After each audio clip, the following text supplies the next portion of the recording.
امریکہ نے اپنے شہریوں کو فوری طور پر ایران چھوڑنے کی ہدایت جاری کی۔ ایران میں احتجاج دن بدن شدت اختیار کر رہے ہیں۔ پرتشدد واقعات کا خدشہ، گرفتاریاں، زخمی ہونا، سڑکیں بند، انٹرنیٹ بندش، شہریوں کی سلامتی خطرے میں۔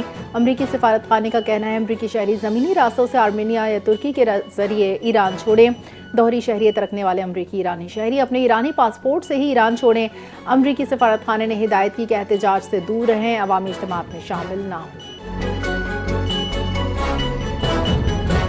ایران سے کاروبار کرنے والوں پر امریکی ٹیرف فوری نافذ، صدر ٹرمپ کا حکم حتمی قرار۔ ایران کے ساتھ تجارت کرنے والے ممالک پر 25% ٹیرف عائد کیا جائے گا۔ ایران کے ساتھ تجارت پر امریکہ سے ہر قسم کی تجارت مہنگی ہو گئی۔ امریکی صدر کی ایرانی حکومت کو سخت وارننگ، کہا ایران کے خلاف فوجی آپشن پر غور جاری ہے۔ عارف پالہ کے علاقے 2EB میں گیس لیکیج سے ہولناک آتش زدگی، ماں 2 کمسن بچیاں جاں بحق۔ خوفناک آتش زدگی سے ہستہ بستہ گھر اجڑ گیا۔ ریسکیو حکام کے مطابق گیس سلنڈر سے چولہا جلانے کے دوران حادثہ پیش آیا۔ حادثے میں شوہر شدید جھلس گیا، سائیوال اسپتال منتقل۔ جاں بحق افراد میں 26 سالہ صفیہ، 1 سالہ فضلہ، 3 سالہ گلشن شامل۔ دلخراش واقعے کے بعد علاقے میں فضا سوگوار۔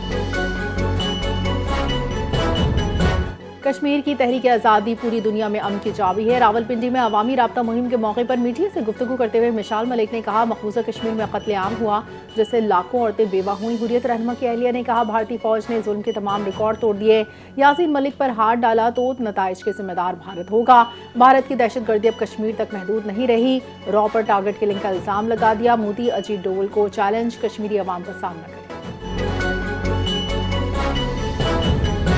مقبوضہ کشمیر میں مسلم طلبہ سے تعلیم کا حق بھی چھین لیا۔ ہندوتوا ریاست نے کشمیری نوجوانوں کا مستقبل تاریک کرنا شروع کر دیا۔ مقبوضہ کشمیر کے وزیر اعلیٰ عمر عبداللہ نے کہا بی جے پی نے میرٹ پر منتخب مسلمان طلبہ سے ڈاکٹر بننے کا حق چھین لیا۔ 50 میں سے 42 سیٹوں پر مسلمان طلبہ میرٹ پر منتخب، پھر بھی داخلے نہ مل سکے۔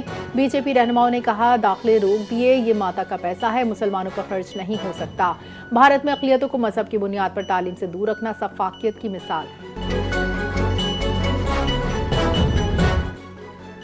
مودی دور میں جعلی ڈگریوں نے بھارتی طلبہ کا مستقبل تاریک کر دیا۔ بھارتی جریدے ٹائمز آف انڈیا کے مطابق آسٹریلیا نے بھارتی طلبہ کو ہائیسٹ رسک کیٹیگری میں شامل کر لیا۔ جعلی تعلیمی اسناد پر آسٹریلیا میں ویزا جانچ مزید سخت۔ بھارتی پولیس 100 کروڑ روپے سے زائد کی جعلی ڈگریاں ضبط کر چکی ہے۔ امریکہ، برطانیہ، کینیڈا کے بعد آسٹریلیا نے بھارتی طلبہ پر قدغن لگا دی۔ تعلیمی فراڈ نے بھارت کی بین الاقوامی ساکھ کو نقصان پہنچایا۔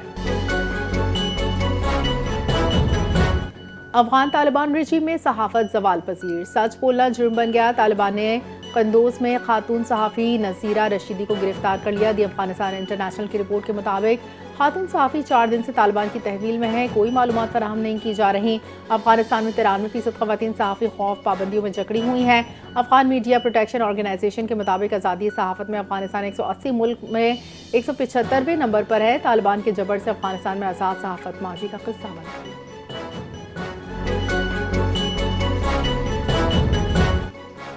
بسیما میں کور کمانڈر کوئٹہ کی مقامی افراد سے ملاقات، تاجروں، اساتذہ، نوجوانوں سمیت اسٹیک ہولڈرز نے شرکت کی۔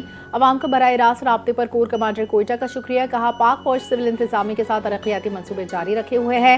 کور کمانڈر کوئٹہ نے مزید کہا کہ بھارتی سرپرستی میں دہشت گردوں کے منفی پروپیگنڈے کو مسترد کرتے ہیں، مقامی تعاون سے بلوچستان میں امن خوشحالی یقینی بنائیں گے۔ SIFC کے تحت پاکستان بڑے ترقیاتی منصوبوں کی مؤثر عملداری کی راہ پر گامزن۔ سی پیک فیز 2 سے متعلق اسٹریٹجک اکنامک ڈائیلاگ کا چھٹا دور بیجنگ میں منعقد ہوا۔ Director Lahore chamber of commerce and industry convener CPEC امور چین عامر علی کے مطابق غیر ملکی سرمایہ کاروں کی رکاوٹیں ختم کرنے کے لیے SIFC کا قیام اہم ہے۔ سی پیک فیز 2 میں صنعتی ترقی، تجارت، زراعت کی جدید کاری کو ترجیح ہے۔ خصوصی اقتصادی زونز میں مینوفیکچرنگ، ٹیکسٹائل، IT سیکٹر کو فروغ ملا۔ گوادر فیز 2 علاقائی تجارت کے مرکز میں تبدیل ہونے کی جانب گامزن ہے۔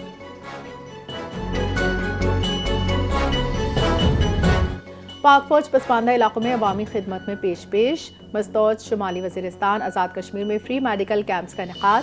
پاک فوج کے ماہر ڈاکٹرز نے مرد و خواتین بچوں کا مفت معائنہ کیا۔ سرد موسم میں موسمی بیماریوں کے تدارک کے لیے خصوصی طبی سہولیات فراہم کی گئی۔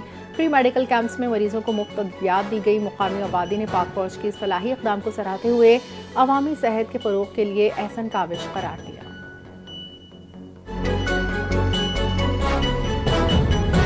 اور پاکستان کی پہلی ویمن MMA فائٹر انیتا کریم نے تاریخ رقم کر دی۔ انیتا کریم کا شاندار knock out 52 kilo gram category کا ٹائٹل اپنے نام کر لیا۔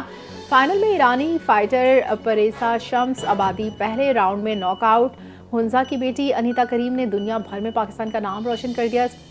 اسپورٹس مبصرین کا کہنا ہے انفینٹ چیمپئن شپ ابھرتے فائٹرز کے لیے اہم پیشہ ورانہ پلیٹ فارم ہے۔ انیتا کریم کی فتح خواتین کی خود اعتمادی اور بااختیاری کی علامت ہے۔